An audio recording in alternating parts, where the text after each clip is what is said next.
وما كنت ترجو أن يلقى إليك الكتاب إلا رحمة من ربك فلا تكونن ظهيرا للكافرين ولا يصدنك عن آيات الله بعد إذ أنزلت إليك وادع إلى ربك ولا تكونن من المشركين ولا تدع مع الله إلها آخر لا إله إلا هو كل شيء هالك إلا وجهه له الحكم وإليه ترجعون. الله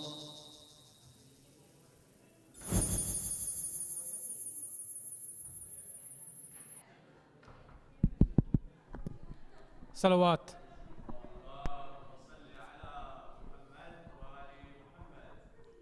Assalamu alaikum. I just have a small announcement before we begin about tomorrow's proceedings. Tomorrow we'll have a program here at the Al-Mahdi Institute. Amal will begin at 12 o'clock, which will then be followed by namaz at 1:30, a short majlis, matam, and ending with niyaz. Today's topic is in our final lecture of the series. The other lectures are available online and at www.sheikharif.com/live. We won't be having any Q&A today, but Sheikh Arif's topic tonight is Mahdi, Isa and the Dajjal. Can we welcome him with a loud Nara Salawat?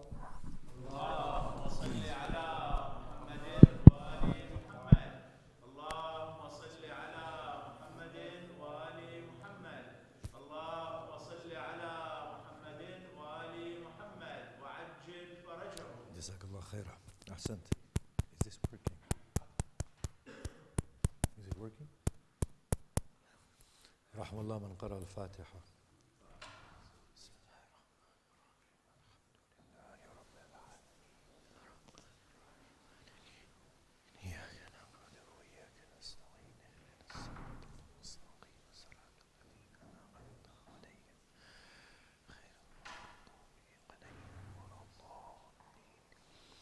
أعوذ بالله من الشيطان الرجيم بسم الله الرحمن الرحيم الحمد لله رب العالمين الذي هدانا لهذا وما كنا لنهتدي لولا أن هدانا الله والصلاة والسلام على أشرف الأنبياء والمرسلين شفيع ذنوبنا وطبيب نفوسنا وحبيب قلوبنا أبي القاسم محمد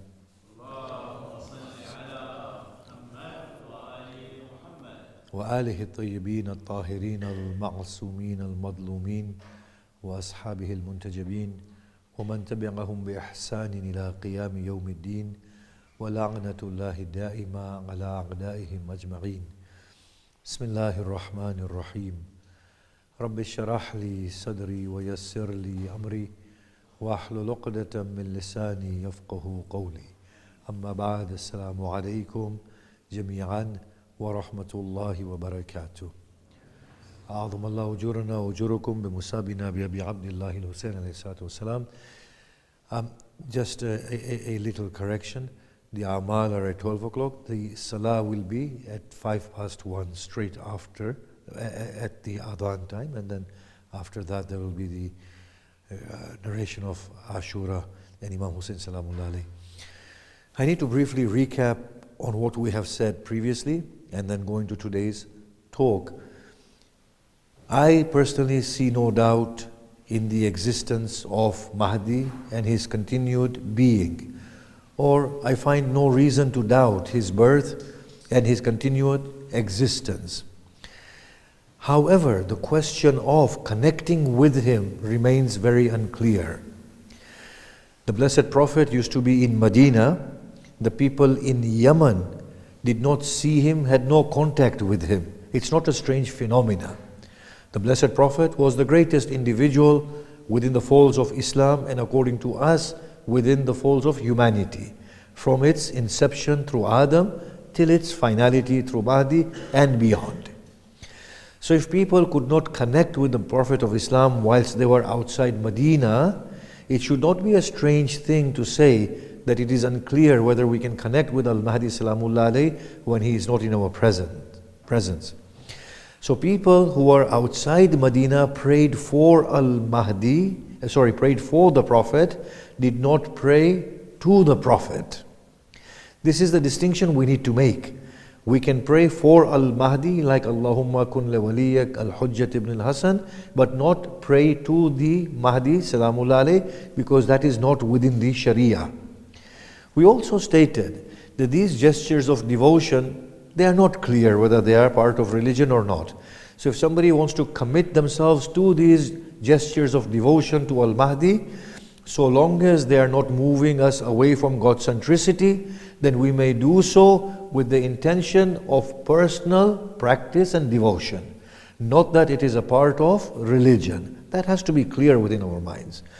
As for the structures of authority in the absence of Mahdi Salamullah alayhi, be it marja'iyya or be it the issue of wilaya and wilayatul faqih, these are all valid in their own context. However, in keeping with the broader Mahdi, the conceptual Mahdi, the understanding of the Sharia has to evolve with the evolution and the growth of human beings and their minds.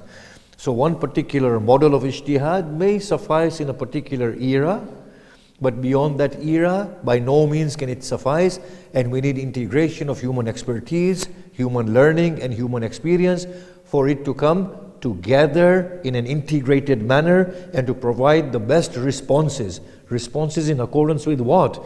In accordance with the Sharia godly virtues and in accordance with befitting human morality. That part is constantly being tweaked. And we need this expert understanding. I'm not going to go too much into it, this is just a recap.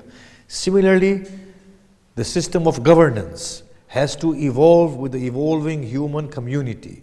It has to provide utmost state of liberation, autonomy, self-determinism, so on and so forth, where people are empowered and invested with their authority to decide on their future and upon their destiny. This is a fundamental rule and a notion that is there within at least within Islam and the Quran. And that is what the Prophet did. He liberated people, unshackled them, allowed their abilities to flow. He gave them the confidence to embark upon the process of trial and error and to get it right and to tweak it all the time. So the system of governance also is subject to evolution and to growth. Now, in keeping with yesterday's talk in which we talked about the utopia state of Al-Mahdi, that humanity will have to mature and arrive at that state prior to the coming of Al-Mahdi. He cannot miraculously transform us. One little example, a child has to grow. Age is essential in the growth process of the child. Together with age comes learning and experience. You cannot wave a magic wand on the head of a child and cause the child to mature overnight. It's a very real process of trial and error, accumulation of experience, of knowledge, of debate. This is what the world is all about. We are not supposed to stay stagnant in our heads. We are supposed to flow. Humanity has to come of age prior to the coming of Al-Mahdi. Think about it this way. Allah subhanahu wa ta'ala places a Khalifa on the face of this earth. For what? For Mahdi to come, to kill majority of them, and then a very few who have remained, to say to them, I'm going to tweak your brains inside a lab, and that's it. Has God achieved His purpose? God becomes the greatest failure because the human being that He created and He endowed with so much knowledge, the human being was incapable of coming to age and using that knowledge beneficially and properly, in which case the angels were right. He's going to cause bloodshed and corruption. God said no. When the angels defied Him, God said no. He said, no, I know what I am doing with this knowledge base and this sense of nobility and sense of virtue. He will come of age. He will be my representation on the face of this earth. Now, if Al-Mahdi is going to come and miraculously do away with evil and going to tweak the minds of these little kids, then God hasn't achieved anything. God is a failure. So there's a very real story going on here.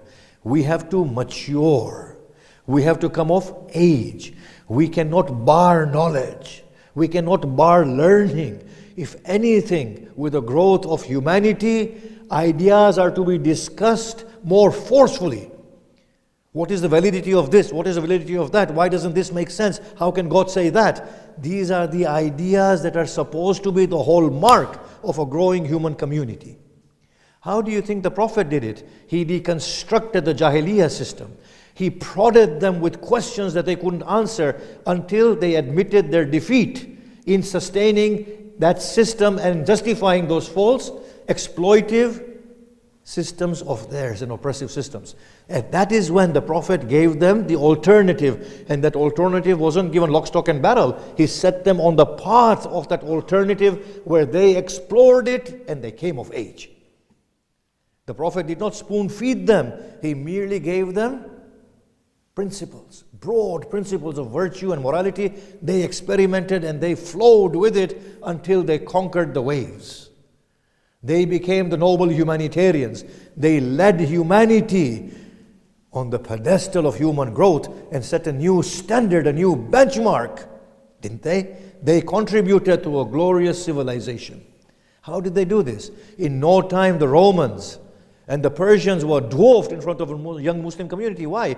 Because of their dynamism, because of their ability to question, to inquire, to break all limits, to see nothing as sacred. That's what he did. So for Mahdi to come and to be successful, the human community has to flow. It has to break the chains and the shackles. It has to take ownership of life. It has to take the reins of its destiny and say, I will drive it to the most befitting end. It is my right to be inquisitive and to inquire, and I shall take that right. I want to pause at this point now, and I want to say, are we ready to stake our hereafter on assumptions and presumptions? Are we ready? This humble servant who sits before you, I will have my chest torn apart 1,000 times, but I'm not ready to enter into my grave and face my God and say to my God, I did things that I did not understand. You gave me an opportunity at life, and I did everything in there, and I failed to inquire about the truth and my own purpose of existence. And why am I here? And why did you send me? Can anyone stake that? Eternal damnation as we believe? Really, the Muslim is going inside his grave, he doesn't even know which God is going to go and meet. The Quran says again and again, you will meet me, you will meet me. I don't know who you are. I asked this question earlier on. Why are we afraid of that? We pray to God 5 times a day. The answer is, I don't know who I am praying to. But you're praying so perfectly. Your actions are so perfect. Your wudu is so perfect. Everything is brilliant. Your pronunciation. If you miss the madda, the fatwa says your namaz is batil. So you go and repeat it again. You've prayed salah. You've repeated salah. You've prayed 100 rakat. You've prayed 1,000 rakat. After all of that, you've not found God? This is what I'm trying to emphasize. The Prophet came, he unchained the minds. These minds need to be unchained. Question, ask, take flight. Your Lord rejoices in this. He has invested you with inquiry. He has invested us with knowledge. Now the hadith that I'm going to cite here, and then we go on into this talk today. The Imam Salamullah's hadith says that when Mahdi comes, he will come with a new affair. He will come with a new command. He will come with a new matter, just as his grandfather came with a new affair, with a new command, with a new matter. I want you now to exercise your minds and to think about what is the new command. Yes? It cannot be a change in theology. It cannot be a change in virtue. It cannot be a change in befitting human morality. So what is something new about it? I know I've asked you to think about it, but I'm going to give you the answer nonetheless. When the Prophet brought something new, he did not abrogate the God of Abraham, Moses, or Isa, did he? He did not abrogate the virtues, did he? He did not abrogate noble human values. No. The only thing he did was, he showed how to apply them more accurately within a societal context.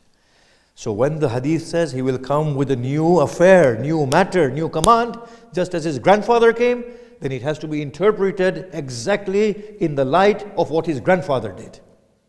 His grandfather did not bring about anything new. Salamullah alayhi. What did he do?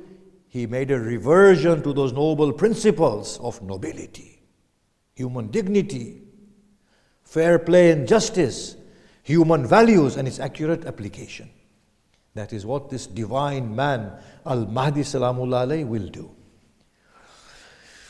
At this point now, we want to embark on the discussion of the signs of this great man and when he will come. There is somewhat more discussion to be had, but I'm going to cut it short unless Adam gives me some time towards the end.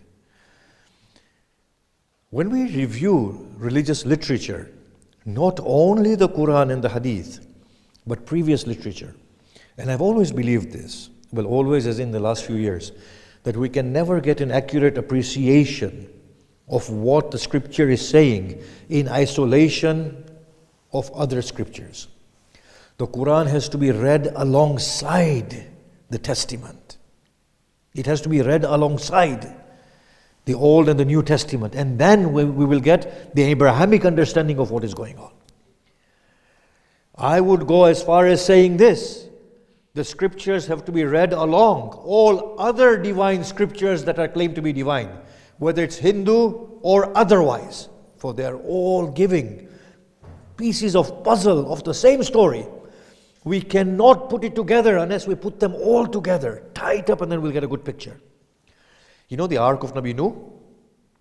We have, of course, verses talking about it, but look at the Old Testament.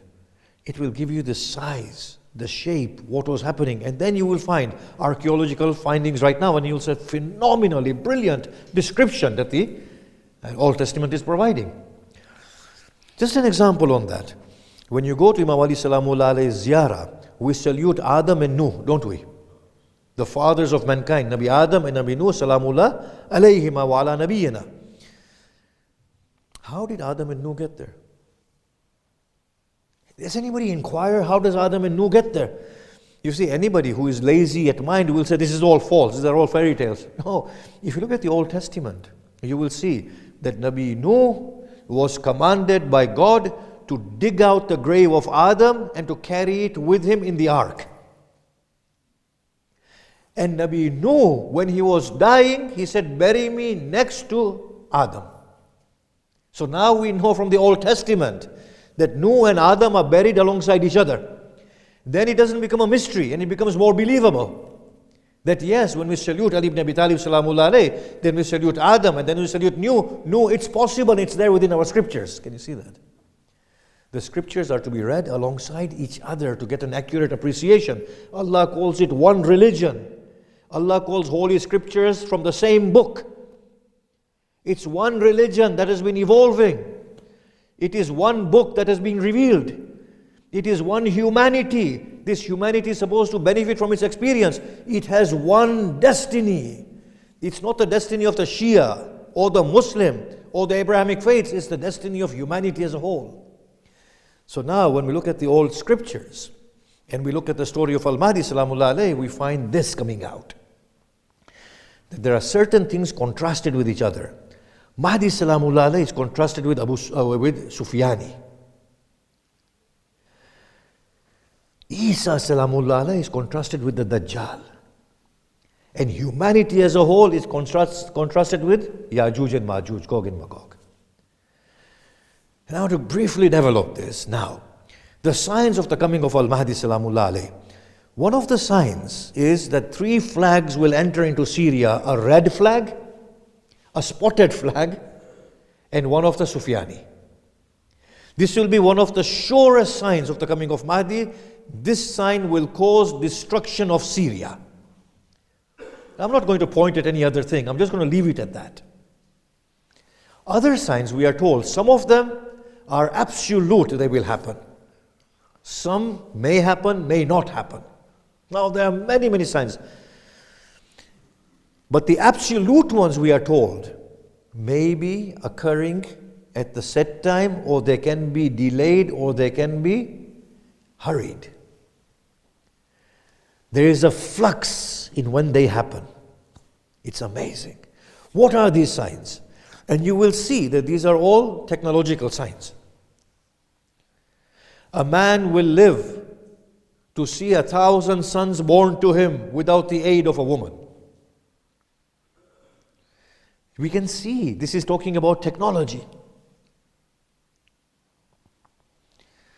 You will see a moon as opposed to the moon that you have, and it will cast the same light as the moon casts. We will probably be creating something that absorbs the light of the sun and then provides us with the energy here. Think of these signs.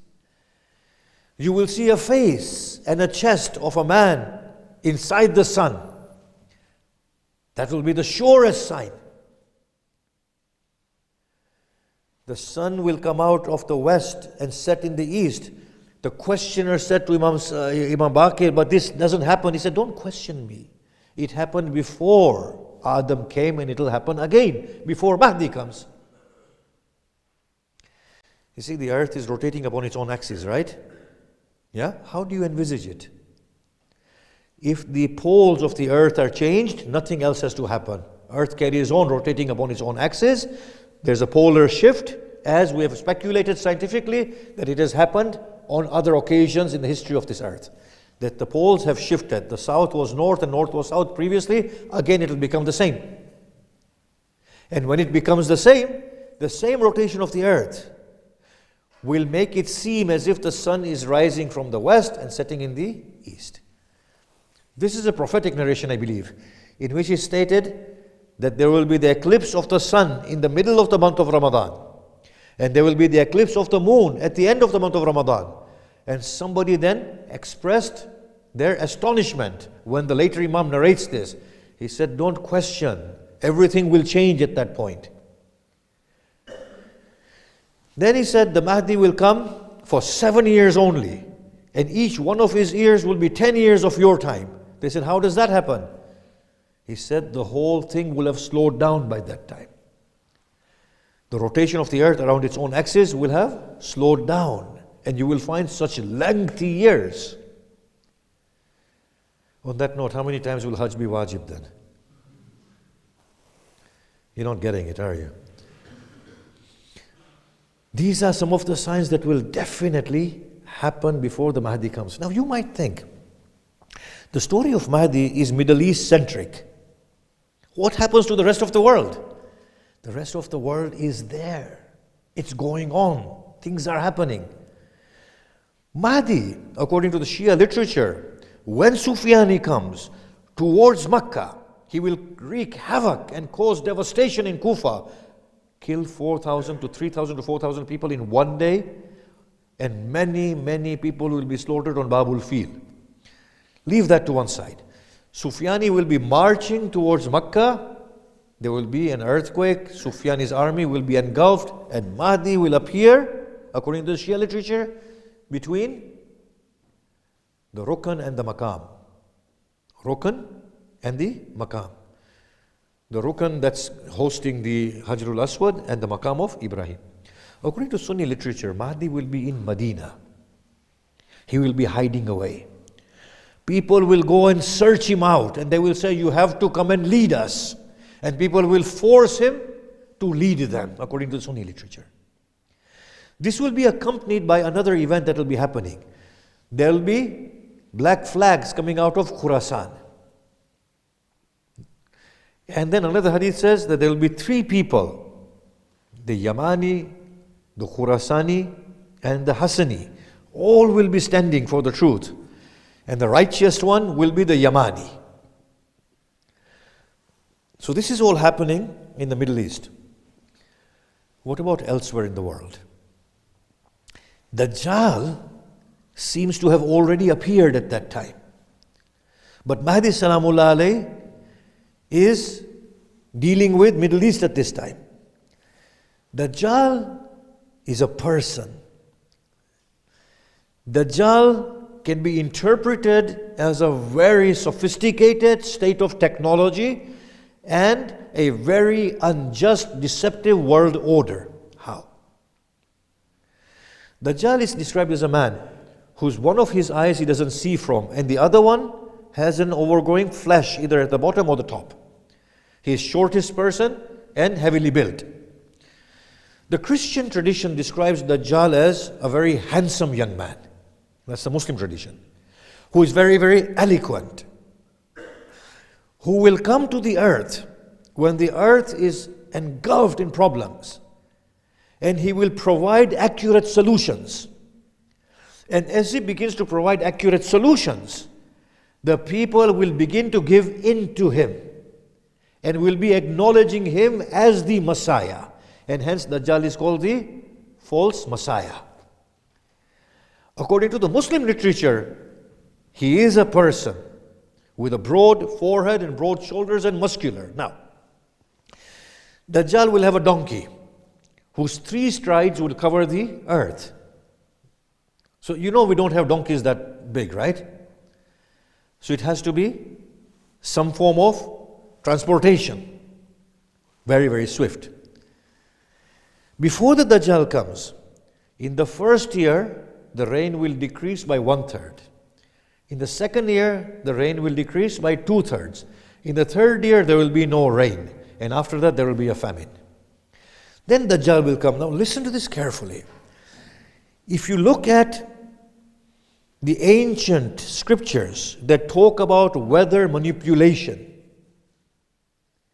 and now the studies and the research that are done as to whether we can withhold rain or make rain come, you will see that these are not miraculous happenings. These are human beings exploiting nature. That we can cause the rain to be withheld in areas, and we can make areas in which the clouds pour rain. So it seems like Dajjal, this technological state of being, and this mind, and this system will have the ability of withholding rain. So Dajjal will go to places and he will say, "Do you believe in me as your Lord?" Of course, this has to be taken metaphorically. Dajjal might not go and claim that he is the God. He is God. But he wants to be that superior authority. "Do you believe in me to be God?" They will say no. He will stop. There will be no further rains in that place, no further crop, and the crop will be burnt. That is some type of warfare. And whenever he goes into a place and he says, "Do you believe in me as your supreme Lord?" And when they say yes, he will make the heavens pour there. He will go to people, he will say, "Do you believe that I am the supreme Lord?" They will say no. He said, "What if I bring back to life the dead?" They will say, "Yes, we will believe in you." He will bring back to life the dead and deceive them, and they will believe in him. The hadith says that before Mahdi comes, you will see, the Imam says, as if I am seeing dead people walking out of their graves and shaking the dust from outside or from off their hair. The Christians have the similar belief, and so do the Jews. But this is a state of medical progression and technology. How far the human mind will have reached at that point. Again, the hadith says that Dajjal will carry paradise with him and hell with him. Those who believe in him will be admitted to his paradise. Those who don't will be admitted to his hell. He will carry mountains of food with him when there will be no food. Think about this at the level of our world. This is actually happening right now. We can see the beginnings of these things. It's always happened. Food shortages, water shortages, so on and so forth. And we have its monopoly in the hands of a few who want to maybe establish a new world order, I don't know. But I'm just saying, you will not find a person on such a huge donkey coming. You can't have a person dragging his heaven and hell with him. So it has to be interpreted more accurately. So Dajjal here now is coming towards the Middle East. for whatever reason. Mahdi Salamullah alayhi is advancing towards Baytul Muqaddas. He stops in Syria and he is preparing for the morning prayer. Isa arrives, Salamullah alayhi. Mahdi recognizes the Isa, the Prophet Isa. And he says to Isa, lead the morning prayers. Isa Salamullah alayhi says to Mahdi, every people have their Imam. You are their Imam, lead them in prayer. Mahdi Salamullah alayhi leads them in prayer. Then they march towards Jerusalem. Now the texts have heavy emphasis on Jerusalem, that is the final place. From there things finally culminate and end, and all good arises from there. So now Dajjal with his force is in Jerusalem. The hadith says that when Dajjal comes, the earth will lament and the heavens will lament at the sort of torture that he brings with him and the sort of destruction that this Dajjal brings with him. So it can't be only a single man. It's a single man of a very corrupt system that has no virtue inside it, that does not care. It just wants to conquer. And that's the Dajjalic system that we've been talking about, whether in the shape of a Muslim or a non-Muslim. Now Dajjal, as soon as he sees Isa, he will begin to flee. Isa will go and put Dajjal to death. And he will tell everybody, look, he is a mortal, no more than a mortal. Some of the texts say that after that Mahdi will rule and die, and Isa will live on. At this point then, what will happen is that Yajuj and Majuj will descend.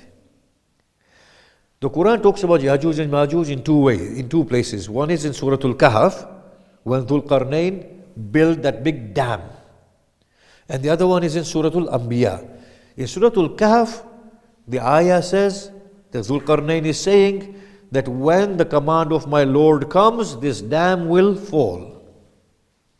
And Surah Al-Anbiya said, and they will descend from every mountain. The Prophet said, for every one who goes to paradise, 1,000 people will go to hell. The Sahaba began to cry. He said, no, it's not like that. He said, for every one person amongst you who goes to hell, 999 will be Yajuj and Majuj. Their numbers are so huge and enormous that we can't describe. Allah says there will be waves of these things, waves. When they descend, there will be whole lakes that they will just drink up. They will leave nothing on the face of this earth, but they will consume it. They will kill human beings and not spare any. Isa will be commanded to take the good followers into some place where they can find some refuge. And Isa will be told to stay there. Yajuj and Majuj will have conquered the earth. Then they will look towards the heavens and wage a war against the heavens. And then, when heavens rain blood, Yajuj and Majuj will say, we have conquered the heavens. What that means is you might actually have aliens present at that point. Or we might begin to see other beings. And Gog and Magog are not just little animals, but they are highly sophisticated beings, but not very moral. Then Isa will pray, and worms will come out of the necks of Gog and Magog, and they will all die. Obviously, this is like biological warfare or some disease or something that is being placed inside them. Isa will descend again from the mountain. It will be nothing but bodies on earth and filled with stench. This is according to our prophecies. Then Isa will pray, and long-necked birds will come and take their carcasses and throw them away somewhere, God knows where. So these are all for me talking about future technologies. What will happen when all of these things unfold and come to a final state of culmination? Somebody asked, what do we now conclude with? I will say, Mahdi is a phenomenally progressive notion. The notion of Messiah Isa is one who comes at the end of the day and finishes things off. Dajjal is the antithesis of Isa. Gog and Magog are the enemies of humanity who have been banished for a long time. In all of these, it is only Mahdi, that is that dynamic notion, that productive notion within humanity. No other notion provides that dynamism that the Mahdi notion provides. The notion of Isa doesn't provide any dynamism, or Gog and Magog, or Dajjal. It is only the notion of Mahdi that is prompting this sense of urgency to grow and get somewhere. So if we understood the Mahdi notion accurately, we would be empowered and encouraged. Think about this carefully. In our madrasa system, we should be encouraging our children, you are the next president of the United Nations. You can lead Britain, you can lead America. This is how we must be encouraging our children.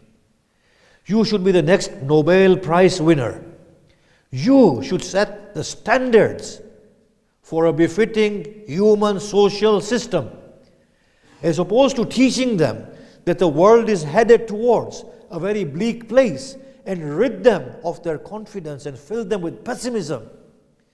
Mahdi notion is there to spur growth. It is all about optimism and a better tomorrow.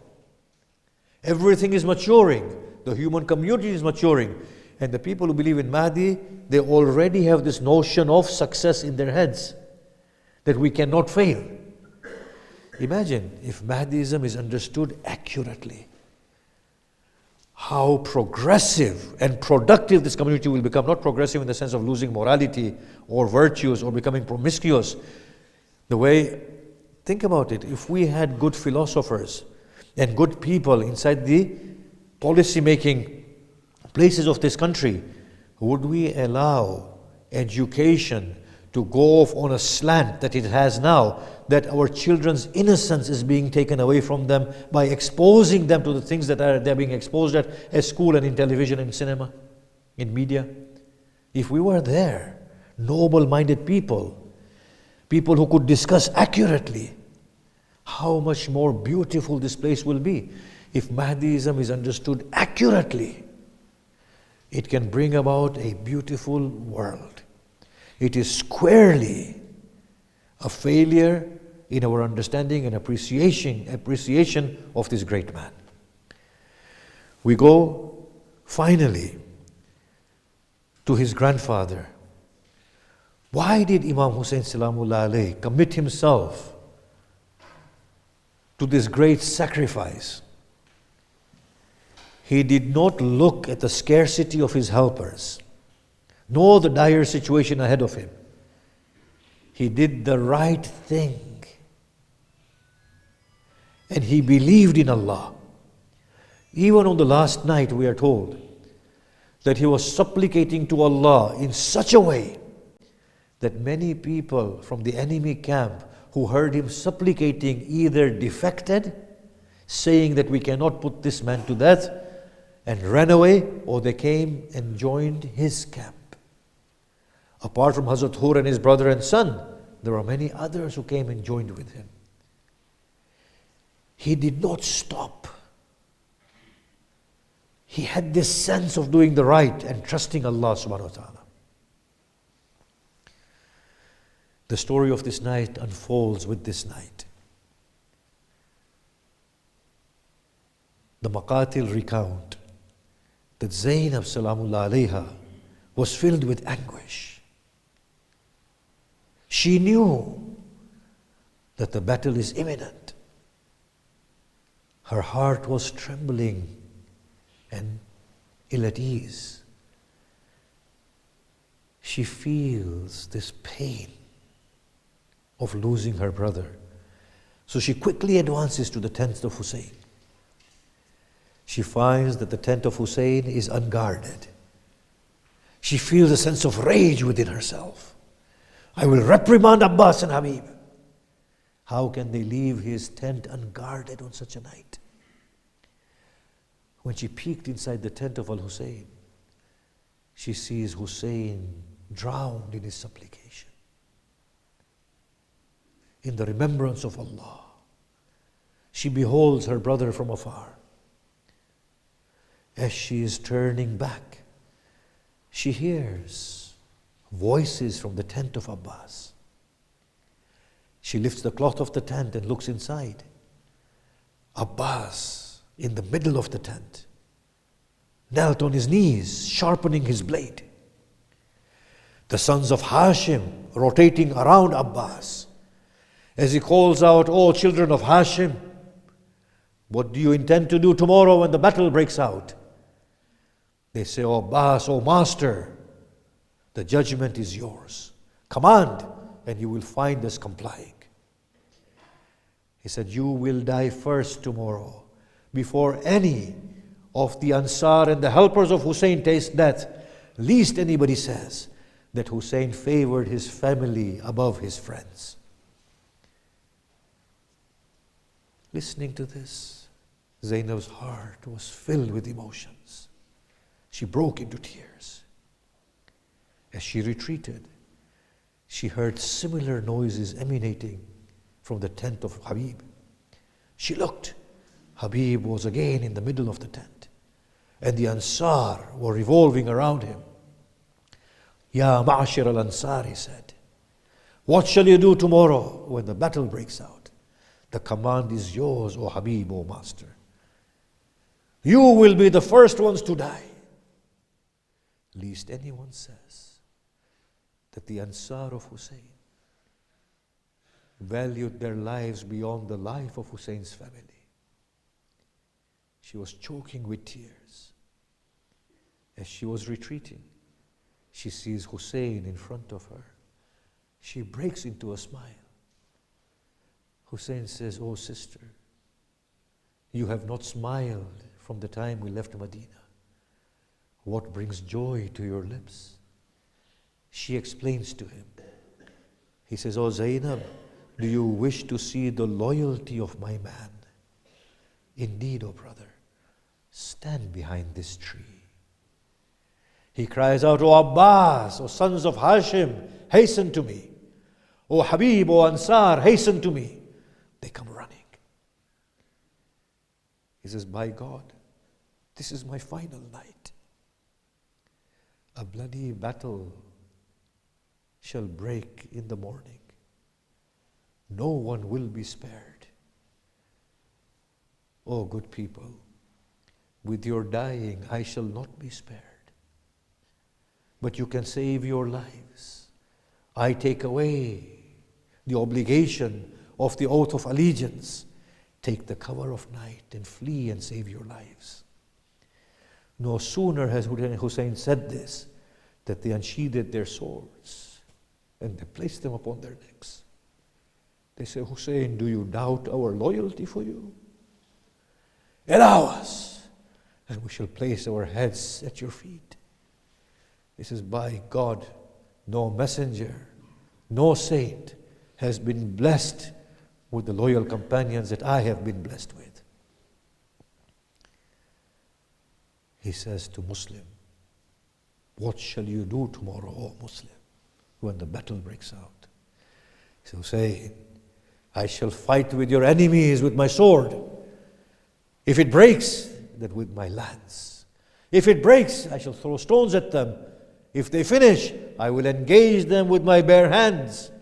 If they are cut, and if after that my head is severed, and I'm cut into pieces, and if I'm burned to ashes, and if my ashes are scattered in thin air, O Hussein, I will beg of Allah to restore me so that I can come and sacrifice myself for you all over again." Hussein says, "Look towards the heavens. See what you see." They look at the skies and they see the heavens welcoming them. They say, "Oh Hussein, allow us to preempt this battle and get this place where we are destined." Hussein says, "It will come to pass." Hussein turns to his companions. And he says, "O you who have brought your women with you, know full well, after my killing, my household will be taken as captives. Take your women to the tribe of Bani Asad. Take them there, they will be saved." Ali ibn Madahir, the brother of Habib ibn Madahir, he comes to his wife. He says to her, "Prepare, I will take you to the Bani Asad." She says, "Why?" He said, "Because you will be made a captive after I have been killed. And what will happen to Zainab? She will be taken as captive." She strikes her head against the pole of the tent. "Sorrow be your lot, O Ali. Shall the daughter of Fatima be taken as captive and your wife be spared? Go, give your life for Hussein. Let me be with Zainab." I want to narrate this, for I believe in the spiritual realm, this might have been the sentiment. Nafi bin Hilal says, in the darkness of the night of Ashura, Hussein goes out into the desert.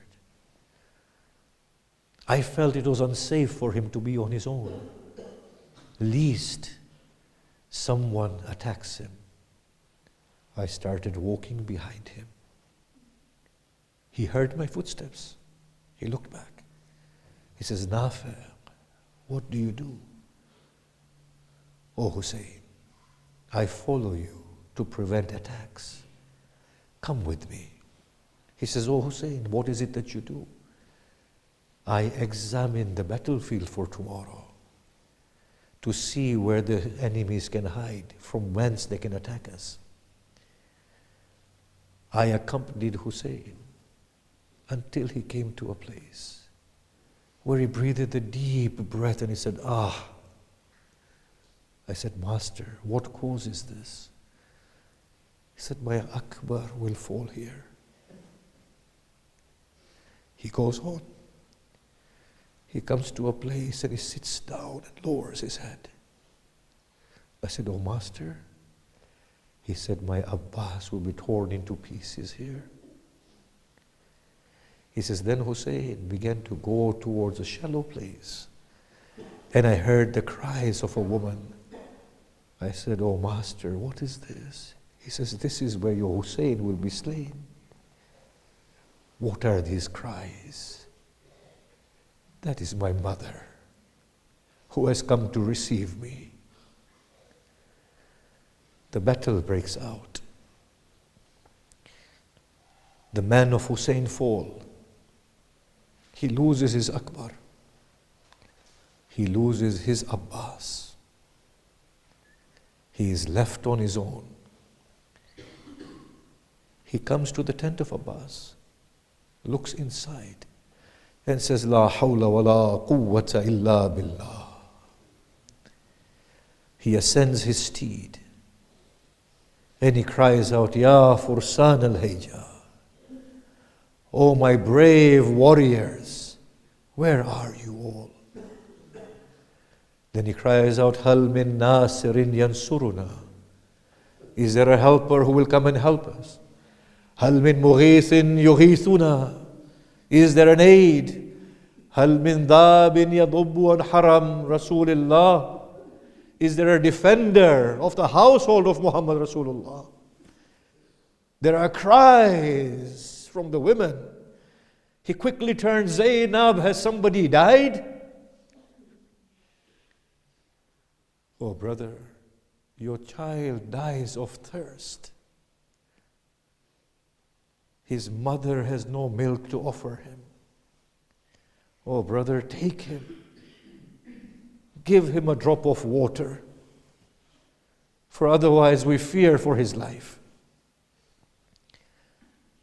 Hussein takes Asghar with him, places his abaya upon Asghar. The Shu'ara depict it in this way. He comes with the Quran as an intermediary to intercede for him. he unveils Asghar. And he says, "Oh people, look at this child. Look at how thirst kills him. If you feel I will drink your water," with your own hands come and place a drop of water in his mouth. The army turns its face and begins to weep. Umar ibn Sa'd, looking at this, fearing a reprisal, says to Hurmala, Hurmala, iqta kalam al-Husayn. Hurmala, sever the speech of Hussein. Hurmala takes aim, hesitates. Umar ibn Sa'd looks at him, "Hurmala, what be the matter with you?" "I take aim and I see a woman at the tents and she distracts me. Maybe she is the mother of this little child." Hussein holds Asghar.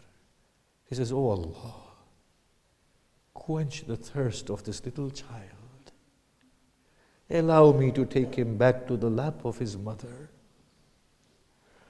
As Hussein is pleading with Allah, the arrow tears through the wind and comes and strikes within the tender neck of the child.